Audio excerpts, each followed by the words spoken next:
স্নান করে তো আমি চলে এসেছি দক্ষিণেশ্বর দিয়ে। এসে এই যে পুজো দিয়ে সব সাজিয়েছি আমি।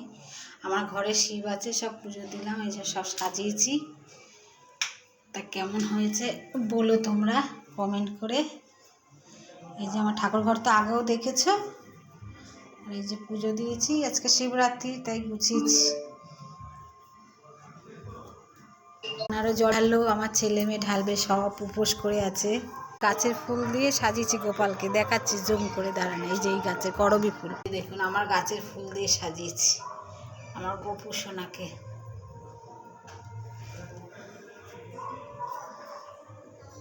এই যে আমার বাবাকে সাজিয়েছি, ভোলে বাবাকে। আমি এখন একটু শাড়ি পরবো, শাড়ি পরে নিয়ে যে নতুন নাইটি পরেই পুজো দিলাম। কেমন লাগলো ভিডিওটা ভালো কমেন্ট করে জানাবেন। Tata, bye bye.